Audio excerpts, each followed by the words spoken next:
Hello, welcome to the 4th issue of Drinking with Comics. Quattro. I'm Shawn, this is Mike. Hey. Joe Baxter's behind the camera.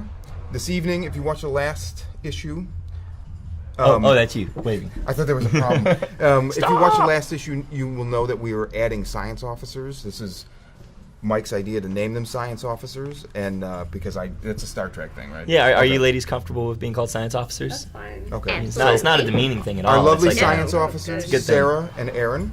So they're with us tonight. They'll be manning the interwebs and taking questions or threats or anything all that like stuff. that. Yeah, all that good stuff. So criticisms. Everyone's a critic.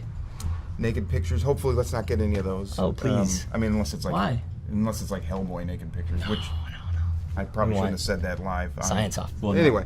So, as we always do on Drinking with Comics, we start with the alcohol portion. And so this evening, I'm really excited. A couple issues back, we featured a Goose Island beer. I'm a big fan of Goose Island. And particularly their Honkers Ale and their 312 Urban Wheat Ale. And I walked into the liquor store that I frequent last week. I can't believe that this six-pack made it through the weekend in my fridge, man. I was so tempted to drink it. What liquor store do you frequent? Total Wine. Okay. It's like Down Toys R on, Us for Hawthorne? alcoholics, man. Yeah. I mean, their single bottle aisle. I mean, if there's thousands of bottles of beer, that's not even an exaggeration. It's insane. Take one down, pass it around. 999 bottles of beer on the wall. But so, this is Goose Island's new Urban Pale Ale 312. I have not seen this before. I didn't even know it existed. So I was really excited to see this. So I picked this up. Gracias. What's the significance of the number? Do you know? It's the area code in Chicago. Okay. So it all comes back to Chicago, doesn't it? No, not always, but It's this okay is, if it does. as I said the last time we had Goose Island's beer on, Goose Island is the company that made me stop drinking. You know, previous to this, I thought Rolling Rock was good beer, which it's not terrible ice cold. It's cheaper. Well, yeah, but you can't really go by that. I mean, you can sometimes, especially when you're in college. But so, Cheers. Cheers. Salute to you at home, to everybody. And just to add, the 312 Urban Pale Ale gets a BA score of 77 out of 100. is BA Baracus? Nice. BA is like Beverage Oh, Association, beer advocate, maybe? beer Is that the advocate. beverage? What is it? Beer Advocate. Beer Advocate. Okay, 77. That's not great, is it? That's all right. It says okay. It's like a D. Yeah. Okay. It's based on 88 ratings. That's not bad. It's good. It's definitely lighter. I give it a 77, maybe 78. You know. I need to settle into the buzz before I can accurately judge the beer, but it's lighter than I expected it to be. There's not many pale ales that are, I shouldn't say not many, but I think pale ales tend to err on a darker side now because they kind of split the difference with the India pale ales because IPAs are so popular. Yeah. There's not a lot of hops in this. It's not overly hoppy, so that's good. Well, I don't know if you read or not, but it is. It's a pale ale on a balanced malt backbone. There you go. So there you part go. of a balanced, nutritious breakfast. Yeah, and so Oh, the wow. citrus hop aroma and crisp flavor can stand tall. And there's a picture of buildings here. So standing tall, 5.4% alcohol, awesome. 30 IBU rating. All right. Or 0.30. I don't know what that is. I'm I'm no you expert. like it? Yeah, I like it. You like it, Joe? All right. Okay, so that's what we're going to be drinking. So feel free to drink along at home. Let us know what you're drinking if you'd like. We do have a forum on Facebook, on our Facebook page. We'll have a website soon as well. Cool. So the first thing we wanted to do was go through the mail. You know, we get some questions and threats, as we said before. We'll leave the threats out this week. We'll compile them for one big threat. Did we get issue. any threats, really? No. Okay. That would be cool if we did. I was just, trying to make us sound more important than we actually are. What can we say out to get a threat? Tony Montana said that he would, that we had just fucked ourselves and that we would pay. So, I don't know what that means. Did he say that? No. What does that even mean? No, that's Scarface. Tony Montana. Oh, okay. You just fucked yourself, frog You face. just fucked yourself. You steal from me, you pay. There you go. Okay, so anyway. So, I'll defer to our science officers to pose the first question.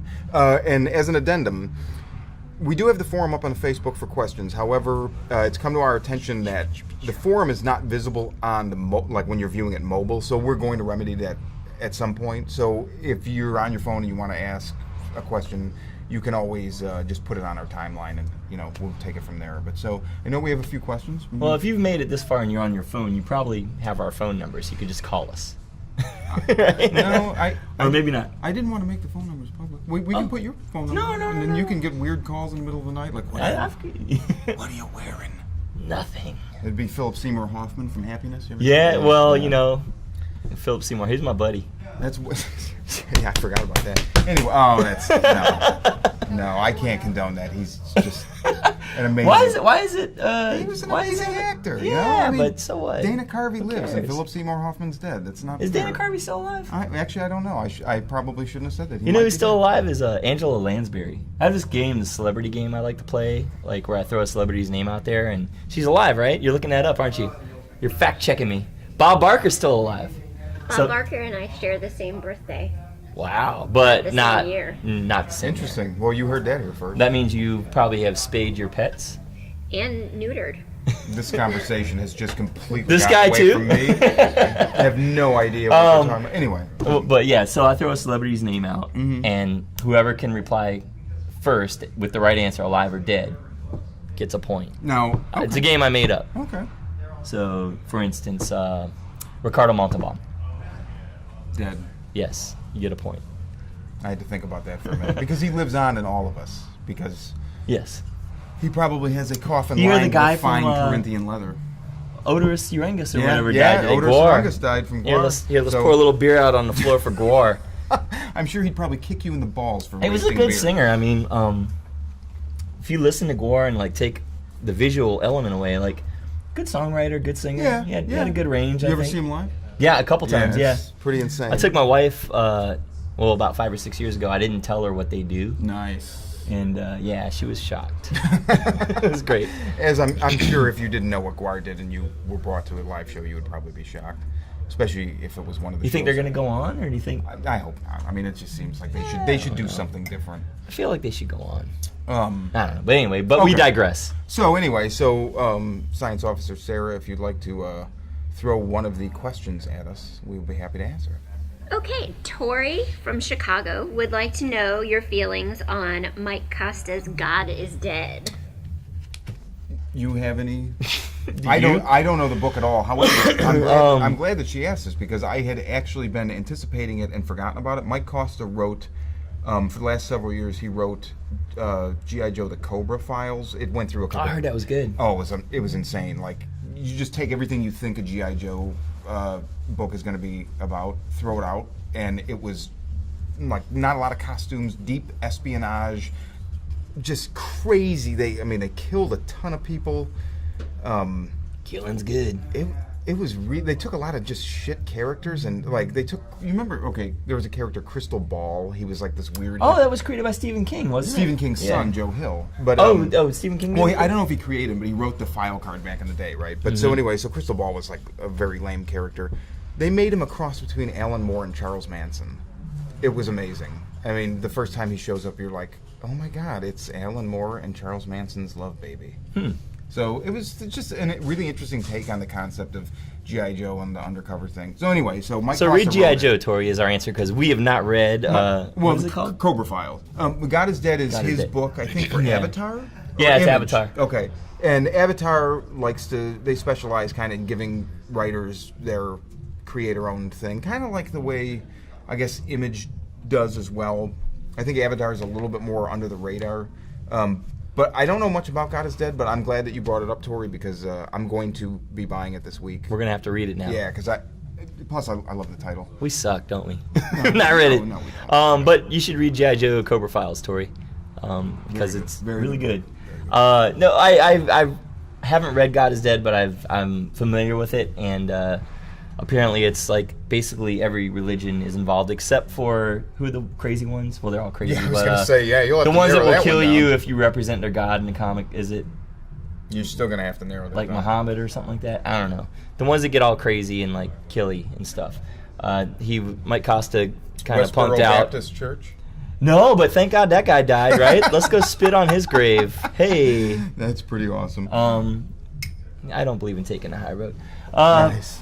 But yeah, I've heard that God is Dead is an interesting book. So, all right. So, we will both be checking it out. Tori, if you check it out, let us know, or we'll check back in on the future issue and let you know what we thought. Because by the way, that was the worst answer we've ever given. yeah, probably. Anything. That's okay. The answers will get snapped. Moving right along. Ask us about something we've read. Is there another? I know Tori had another question that she was unable to put in the forum. She had actually asked around the same time she asked about God is Dead. She asked what we thought about last week. They released pictures of the Constantine cast in costume for this new Constantine. I don't know if it's Constantine or Hellblazer, the name of the it's series. Constantine. Okay. So, now we were talking about this before the camera started rolling. Obviously, the movie from 2003 or whatever is, if it had not been John Constantine, if it had just been something like, Bob, Jimmy, and the underground detective occult agency or something, I probably would have been like, yeah, I dig it. The fact that they Americanized the character, they cast Chaz, who's supposed to be kind of like an ex-football hooligan, as, a 12-year-old Shia LaBeouf.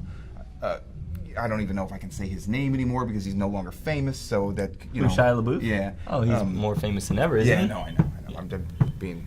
I fist bumped him once. You fist bumped? You fist bumped Shia? Like, When as I was in 14. you put your fist into his face? I did. I wanted to. Oh. I didn't really realize how didn't much know I why. appreciated them until I saw the trailer for the new Transformers movie, and I hate Marky Mark. Like Marky Mark, You know what?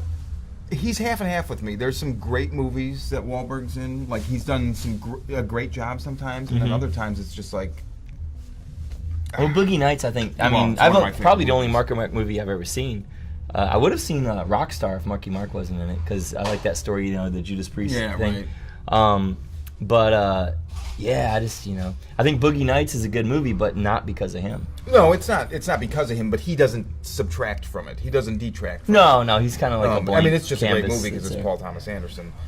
However, the thing with the Transformers is the movies. They suck. They're not good. Everybody knows it, but people still go because it's Transformers on the big screen. But I saw the first one in the theater, and within 5 minutes, I was like, I'll never see another one of these. Really? They're garbage. I hate them. A lot of people do. They I always liked it. almost get me with the trailer, and then I'm like, no. You fool me once, shame on you. These big hunks of whirling metal pieces are supposed to be robot. It's not good. When I saw Optimus Prime say "my bad," I was like, Did he say that? Yeah, in the first one. It was just like, My what? bad. Somebody kick Michael Bay in the nuts. How did we get? Oh, so the Constantine. They released pictures, and it looks good. The actor, I forget his name offhand, he's Welsh, so they got the right nationality. He's blonde. That was a big Got the hair thing. color. When they cast Keanu, it was like, are they going to dye his hair blonde at least? No. The one point of contention that I'm concerned about is there's been some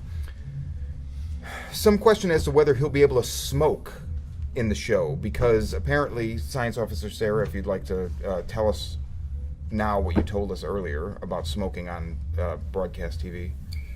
I believe that you can still smoke on television, but many of the networks have signed some sort of informal pact to not have characters on series smoke. Okay. So I don't really know about the networks. I don't watch anything that's on the networks. Any TV I watch tends to be later on DVD, or like certain things like Breaking Bad or whatever on Amazon. But I know NBC gets a lot of flack, and I guess they're like the weakest of the networks right now. So maybe they're going to wanna. Maybe this is where they're going to like throw the gauntlet down and be like, smoke all you want, just smoke like 3 cigarettes at once. Well, he looks good. I mean, he looks like the part, man. the artwork, sort of what you would think he would look like, and I guess looking at the big picture, if he doesn't smoke, like, it's not the end of the world. No, is it's it? just gonna be weird because it's kind of part. Is that a big part of his character? Yeah, it's kind I of guess part it of his is, yeah. character. He gets I know it's like a cancer different time now and people don't smoke, and it just. Do you smoke? No, I did years ago. Yeah, Actually, I wanted to give a quick shout out here because today is actually my birthday, and my friend John Bickness sent me a little package that arrived today. Good timing, John. And I don't smoke. However, His name is Bickness, and he sent you a lighter? Yes. That's awesome. Yeah, actually, I hadn't thought of that. Yeah. But he sent me this Zippo, and I don't know if you can see it. The Zippo now, so I don't smoke, right? But I'm going to carry this with me because the Zippo actually says "fuck communism." And if you're familiar with Preacher, then you know the significance of this. And this was just one of the best gifts ever. So I don't know how I'm ever going to use it, but He carried that lighter up his ass for the whole year before he sent it to you. different story. Different story. But yeah, I mean, I don't know. So are you? I'm a Hellblazer fan to a point. Were you Am a I? fan? Yeah, are you a fan? Yeah, I liked it. You know, it was one of those things. American Gothic and Swamp Thing, I loved.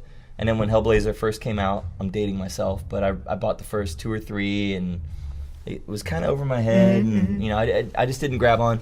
Then when I started reading Preacher, and I was like, oh, this is really good. And then, oh wow, the same team, Garth Ennis and Steve Dillon, did a big chunky run of Hellblazer. So I read some of that, some of the best It's Hellblazer really stuff. I like a lot of the Hellblazer stuff, but that's really all you need is Ennis. Yeah, I'm not really emotionally invested though. Like the movie, the Keanu Reeves movie, like whatever. It looks good. Hopefully they do it well.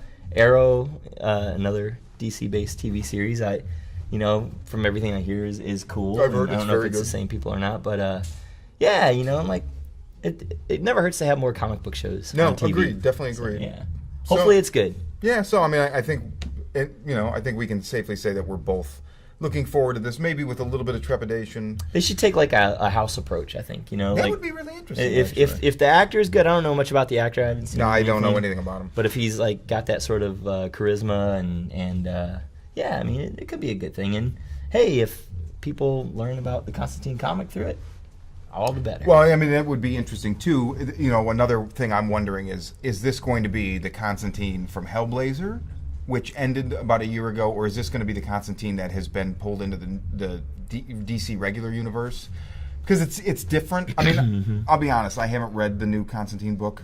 Not really interested in it because when the New 52 started, I read Justice League Dark for a while, and it started really good when Peter Milligan was writing it, and I thought it was one of the books where I feel like I saw the editorial team pull the reins on it, and it became less dark and Vertigo-y and more superhero-ish, and I didn't really dig that, so I just kind of backed off of it. Milligan left. I've never read anything as far as why he left. I'm kind of guessing maybe that had something to do with it, because it felt like issue to issue you were seeing them stopping him from doing what he was going to do. So, but I know we'll see. Yeah, we'll see what happens. Like Mike said, it can never hurt to have more comic book stores, and if people find the Hellblazer stuff, the comics, because of it, then that's all the better. So. Did you guys see the Flash that's running around? No, no I know pun intended. They're doing nice. They're doing. He's going to be an Arrow. Yeah, they're spinning that off of Arrow, right? Yeah, it looks like. Yeah, I mean, it looks to me like they kind of taken Daredevil's costume and put some Flash stuff up. But it looks cool to me. That's interesting. I don't know. Like, I had this guy come in a couple weeks ago, and I posted about it on Facebook. But he was just so worked up over, the Black Human Torch and Mark Zuckerberg is Lex Luthor and just all these things. He was like, his face literally turned red. Oh wow. And I kept, like, every 5 minutes I have to remind him, but Captain America looks good. Yeah, Captain America does look good. But, and he would, like, freak out. And for, like, a good 25, this happens. This is, like, one of the dangers of working at a comic shop. This can happen. And so, I on one hand, I wish I was as passionate about some of that stuff. But my thing is, like, if the comics are good, then everything else is gravy and everything else is... dressing on the turkey. No, that's cool. That's cool. That's a good point.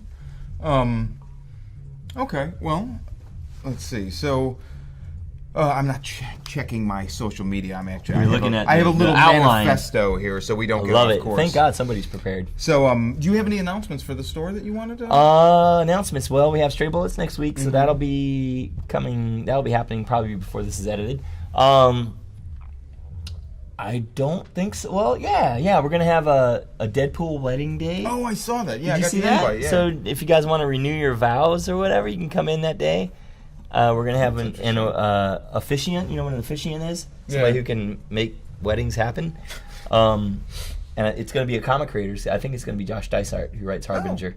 Oh, interesting. So he's gonna get his license to do this for this special day, and we're gonna do Geek Wedding Day. Oh wow! And Deadpool number 27 will be out, and so Scott Koblish will be here signing that. And, okay. He can also play guitar and sing.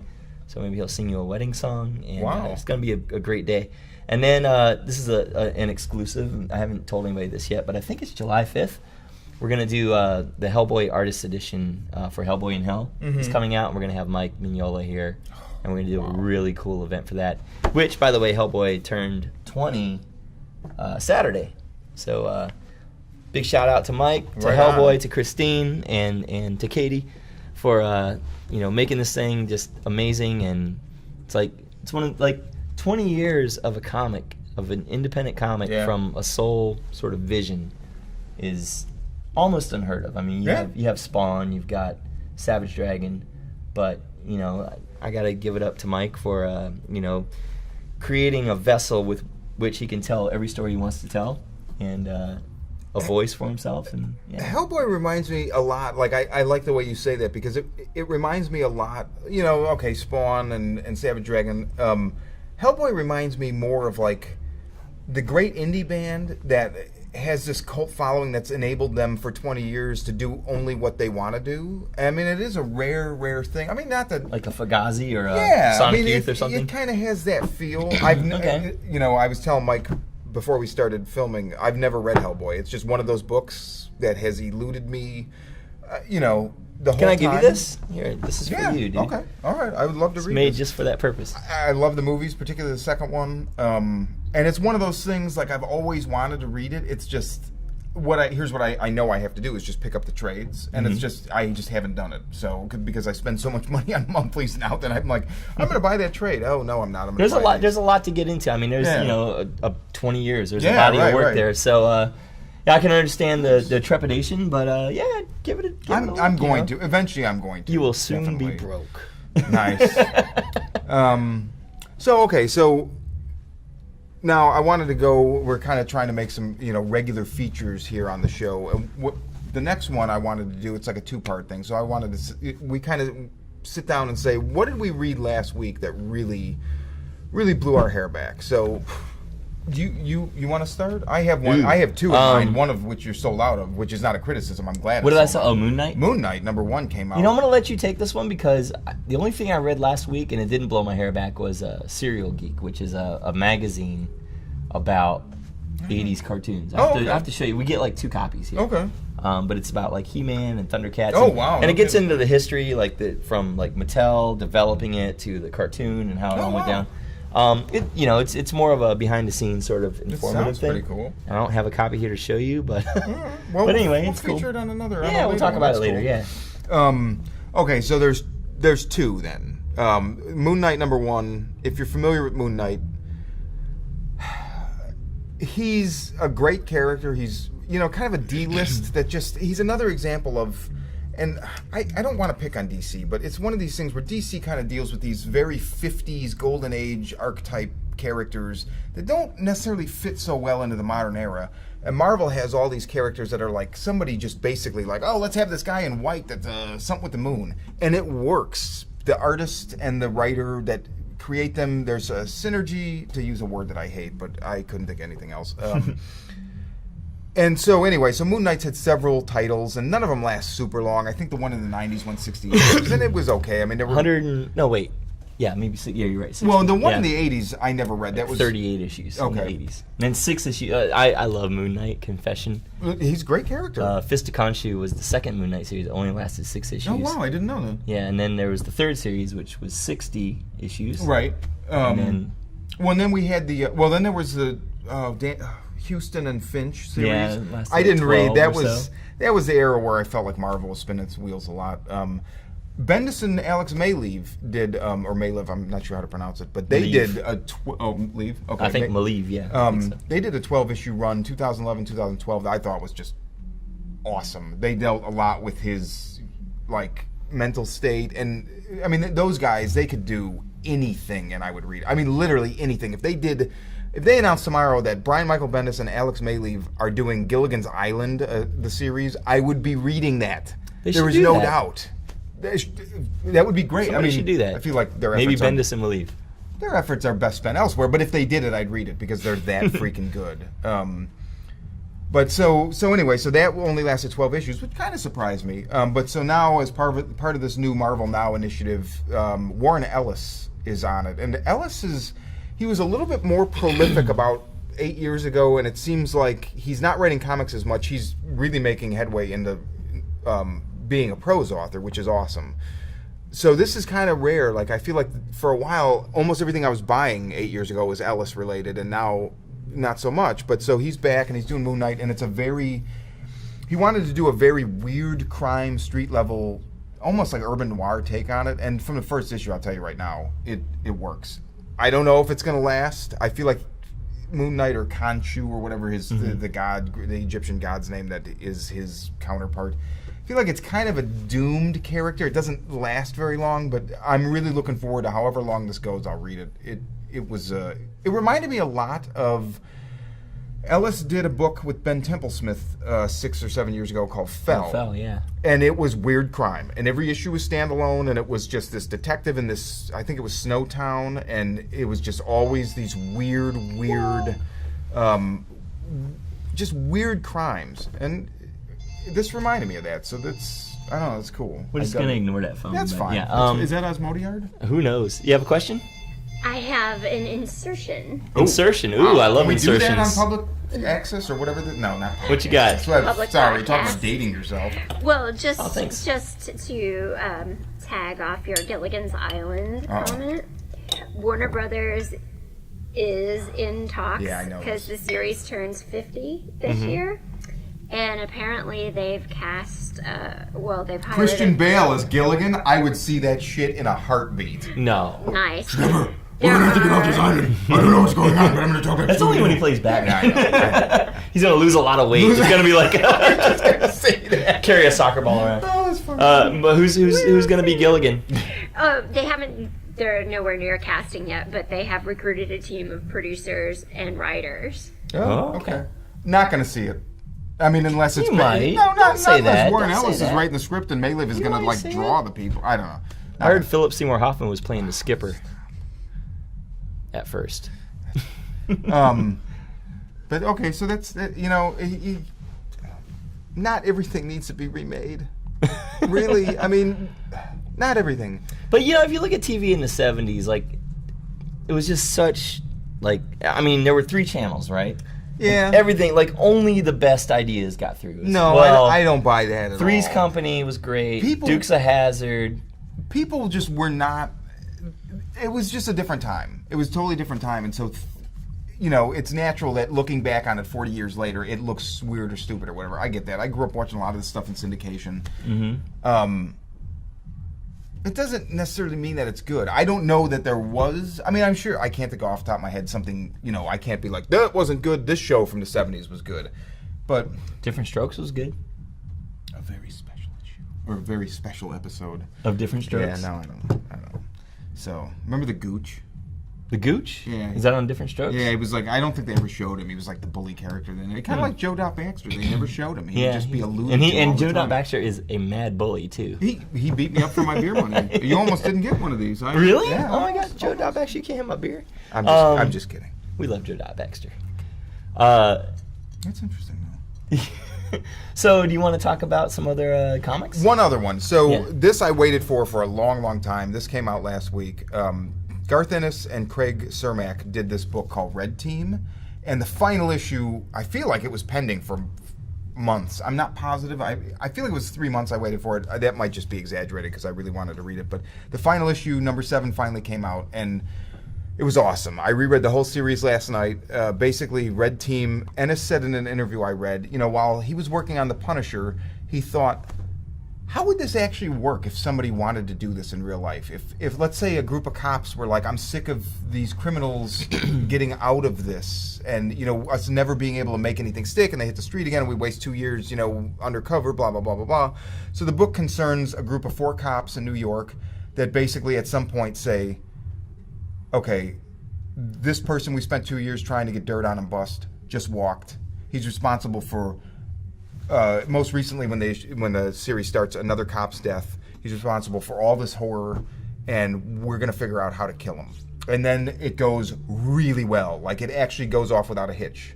And so they start to think, we can do this. And so the 7 issues explores what happens when 4 cops decide to take the law into their own hands. It's done super well. The art, oh my God, Craig Cermak, wonderful art, and it's just great. Ennis, it's very, very street level, very.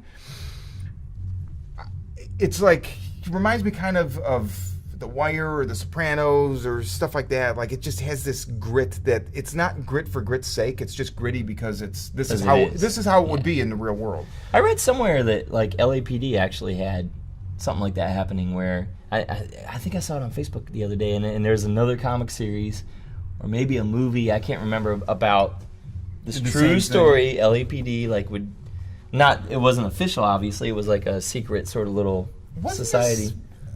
Was this the Rampart thing? I'm bad with it wasn't Rampart because okay. everybody knows about Rampart as far as, that was bad. But no, this is like, a couple cops or a group that would go and people that would get off the hook.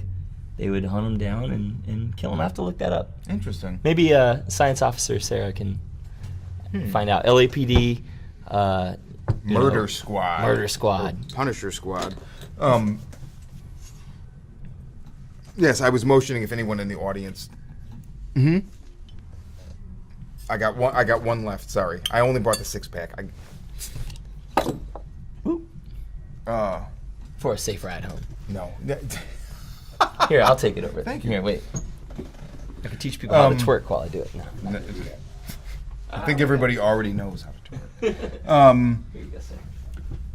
So, another thing. Well, so moving on to kind of the next segment. I wanted to have a space where we can kind of interject, a topic that can alternate from issue to issue. And the one that I had a couple people ask on my personal Facebook, a couple friends that watch the show asked, talk about something old. Kind of like a retro pick. Show me some of that old school. You know that one? No. Oh, it's Key and Peele. You got to see it. It's great. Old school. Oh, those are the dudes that do the Barack Obama yes, thing. Yeah. Yes. Never seen that. Comedy Central? I'll bring you a DVD. It's great. I've heard it's good. So I want to do like a retro pick. So kind of before, a couple days ago, I kind of ran this idea by Mike, and I was like, there's one title I knew for a fact that we had both read and enjoyed, let's say 20-something years ago, because last summer here at the Comic Bug, they had somebody sell them a huge collection of 80s comics, and they put them all out for like $1 or something. And while rifling through it, back issues are kind of a dead thing now, but not always, and especially not to the old schoolers. Rifling through it, I found a bunch of issues of the comic Star brand. Which I sold you these? Yeah, most of them. I think. I want them back now, dude. Just kidding. I don't remember if I had a few issues of Star brand back in the day when it was actually being put out. Now Star brand was Marvel did this thing in I think 87 or 87. It was their 20th anniversary or something. They did or 30th? 25th. 25th. They launched a new universe. So this was supposed to be like, oh, you love the Marvel universe? Well, here's a new universe. The world outside your window, it was supposed to age in real time. That's right. I forgot every about month that. represented a month of history. And oh, my God. I don't even know if I knew that it did like that. It's supposed to, yeah. Oh, no kidding. I didn't really get interested in the new universe until it kind of started to tank about a year in, and they did something that really caught my eye as a kid, and that was they had one of their characters, Starbrand, destroy a major American city. Pittsburgh. The Pit. And so they did this one-off called The Pit, where basically this dude accidentally destroys an entire city and blows up and kills everybody in it. And it was really cool. I really felt like at the time this was pre-Vertigo, or at least it was pre-Vertigo for me. I think it was pre-Vertigo. But this was the same itch that Vertigo eventually scratched. Like, it got dark, it got kind of creepy and a little bit more mature. And it started with The Pit, and Starbrand after that became pretty dark. And so, I don't know. I mean, were you reading it when it was coming out? Yeah, I was. Well, I mean, the new universe had titles like DP7, which was very similar to Gen 13 in concept. Kickers Inc., which was a super-powered football team, which is Stupid. awful. Stupid. There was a book called Mark Hazard and Merce, or he was a mercenary. And what was really cool about that series lasted 11 issues, and I think he dies in issue 8. Oh, wow. Really? Yeah, and 8 or 9, and then it goes on for another. It kind of limped along, but that's some No Country for Old Men shit. Dude. Well, You know, that's pretty interesting. And then Starbrand, which was the best. I think Jim Shooter. Yes, was the writer at first. And then it went to John Byrne. And I remember number 6 and 7 was like a 2-parter where the old Starbrand basically was this tattoo that he puts on that gives him. He's basically Superman. Well, it was like somebody he Very encountered, Green Lantern-y, huh? He encountered somebody from space that basically said, "Here, take this power," Right. and that's where the tattoo came put it from. on him, and yeah. then he had this power that was like equivalent to like a nuclear bomb or whatever. And he tried to get rid of it. I remember he tried to put it on a tree, and the tree exploded or something. and the pit actually came about because he tried to transfer it to an inanimate object, like a 5-pound hand weight, which is bizarre. I mean, give it to your dog or something. Wouldn't it be cool to have a dog run around with like nuclear power? No. Maybe not. Yeah, you're right. Okay. Wow. Good. But yeah, so and like you said, like midway through, John Byrne came aboard, and it totally. Like what I like about comics sometimes is when something doesn't work, they'll try it for a while and then they'll do something totally crazy and different. Yeah. Which is what happened with the entire new universe. Yeah. Yeah. So Starbrand was cool. I guess it only lasted 19 issues. I remember there was one issue that was because John Byrne swore off drawing the X-Men. He said, I'll never draw X-Men again. I remember when this one came out, it was like John Byrne draws the X-Men again. And everyone's like, what are the X-Men doing in the new universe? Yeah, but it was like it was a he was at a comic convention, right? And there were people in X-Men costumes, and they were bugging John Byrne about coming back to X-Men. I think John Byrne's actually in the story.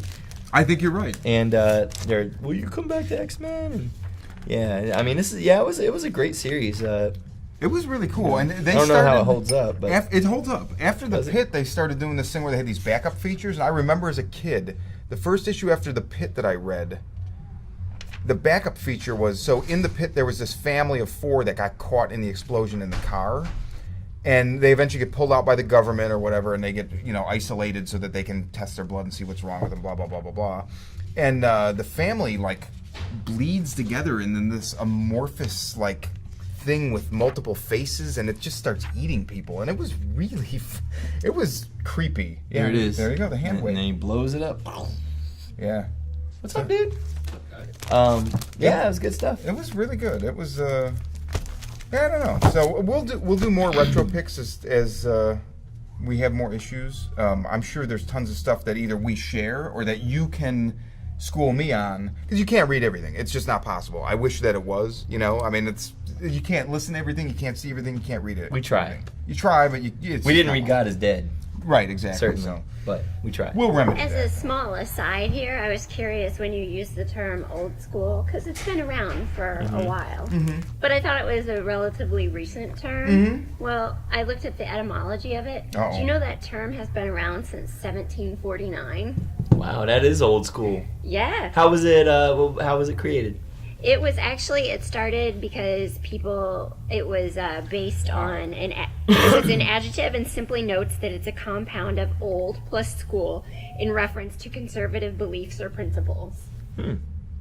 Wow. Like Fred Phelps. Nice. I don't know. He's dead school. Dead school. This isn't. Not to be confused with Deadpool. Right, exactly. Exactly.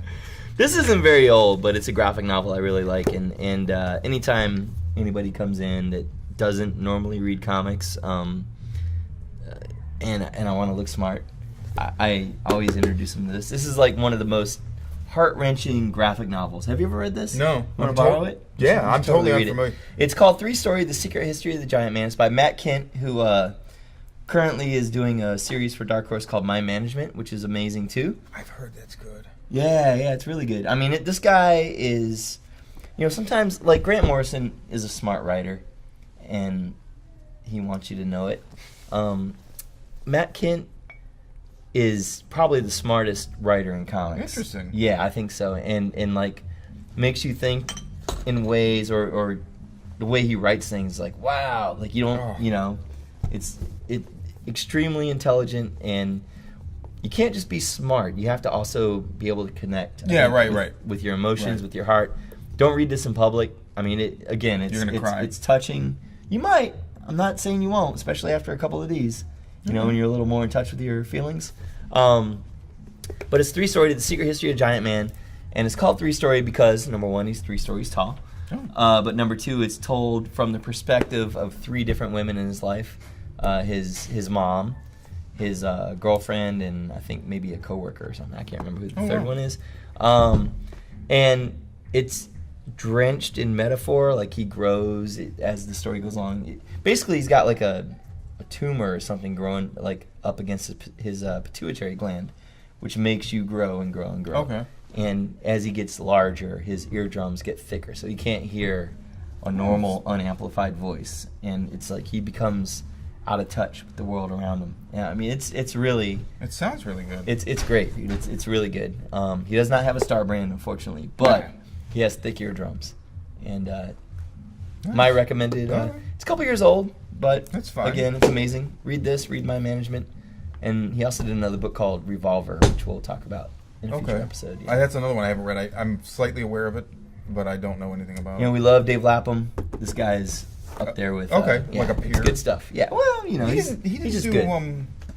He didn't. What the hell? Squirrel Machine? Is that Oral Machine? No, Squirrel Machine. I I don't think know. Oral Machine is one of those movies you buy behind the counter at the gas station in Carson. I could use an oral machine. I could use a squirrel machine. No, what's squirrel machine? I don't even know what that is. I think that's the name of it. You know what? It's been a while since I've read it, and it's so bizarre. There's no way that I could even give you a synopsis. It's Okay. just really strange. We'll be Googling that later. Yeah, Google it. It's bizarre. I'll brush up. I'll find it, brush up on it, and we'll talk about it. We'll post a link. At some point. So, but all right, that's going to do it for us for Drinking with Comics issue 4, and we'll be back soon. And remember, we have a Facebook page, we have a forum, so feel free to drop by. And if you want to threaten us, we will do an all-threat issue at some point. Ooh, I love it. We'll see. We'll give We the love prize threats. the best threat. So Yeah. Tony Montana, you're in the lead right now. So we'll see.